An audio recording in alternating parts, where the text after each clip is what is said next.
T G, Pak അധീന കാശ്മീരിൽ വെടിയുമ്പൊക്കെയൊക്കെയാണ്, വലിയ പ്രശ്നങ്ങളാണ്, നിരവധി പേരെ കൊലപ്പെടുത്തി. പാകിസ്ഥാൻ കാര്യമായിട്ടുള്ള മാൻ ഹണ്ടിങ് എന്ന് തന്നെയാണ് പറയുന്നത്. അപ്പോൾ ആ രീതിയിലുള്ളൊരു പ്രശ്നങ്ങൾ അവിടെ നടക്കുകയാണ്, ഇന്ത്യ അപലപിച്ചിട്ടുണ്ട്. അപ്പോൾ ഇപ്പോഴത്തെ ഒരു സാഹചര്യത്തിൽ ഇത് POK നമ്മൾ പിടിക്കുമെന്നൊക്കെയുള്ള കാര്യങ്ങളൊക്കെ നമ്മൾ നേരത്തെ പറഞ്ഞിരുന്നു, നമ്മളോട് കൂട്ടിച്ചേർക്കും.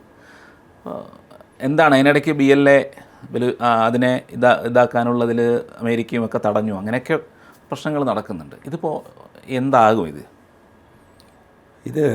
ഈ ബൈബിളിൽ പറഞ്ഞിട്ടില്ലേ, കാറ്റ് വിതച്ച് കൊടുങ്കാറ്റ് കൊയ്യുക. കാറ്റ് വിതച്ചത് പണ്ടാണ്, 1948-ലാണ്.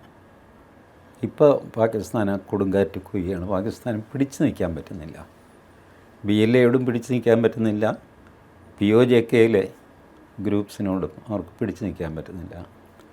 അതുകൊണ്ടാണ് അവർ വെടിവയ്ക്കുന്നത്. സ്വന്തം നാട്ടിലെ ആൾക്കാരെ എന്തിൻ്റെ പേരിലാണെങ്കിലും ഒരു സർക്കാരിന് വെടിവെച്ച് കൊല്ലേണ്ടി വരിക എന്ന് വെച്ചാൽ അത് ആ സർക്കാരിൻ്റെ ഭാഗികമായിട്ട് സർക്കാരിൻ്റെ പിടിപ്പുകേടും കൂടെയാണ്. എല്ലായ്പ്പോഴും അങ്ങനെ ആവണമെന്നില്ല. അതല്ലാതെ ആംഡ് റിബലിയൻ എന്ന് പറഞ്ഞൊരു ഏർപ്പാടുണ്ട്.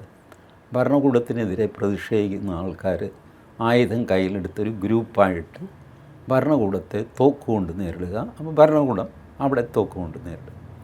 ഇതല്ലാതെ ജനങ്ങൾ ഇളകി മറിഞ്ഞ ഒരു ആവശ്യത്തിനായിട്ട്, അത് എത്ര മോശപ്പെട്ട ആവശ്യമായിക്കോട്ടെ, ലോജിക്കില്ലാത്തതാണ്, കാര്യമൊക്കെ ശരി, പക്ഷേ ജനങ്ങൾക്കത് വേണം, അവർ ബഹളം വയ്ക്കുന്നു.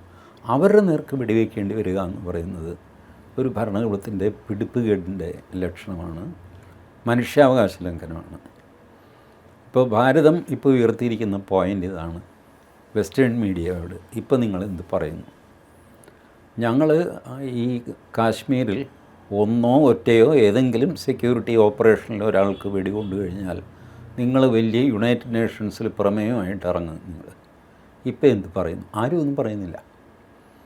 പാക് അധീന കാശ്മീരിൽ നടക്കുന്ന മനുഷ്യാവകാശ ലംഘനം പറ്റി ആർക്കും ഒന്നും പറയാനില്ല. അപ്പോൾ അവരുടെ ഡ്യൂപ്ലിസിറ്റിയെ തുറന്ന് കാണിച്ചുകൊണ്ടിരിക്കുകയാണ് നമ്മൾ.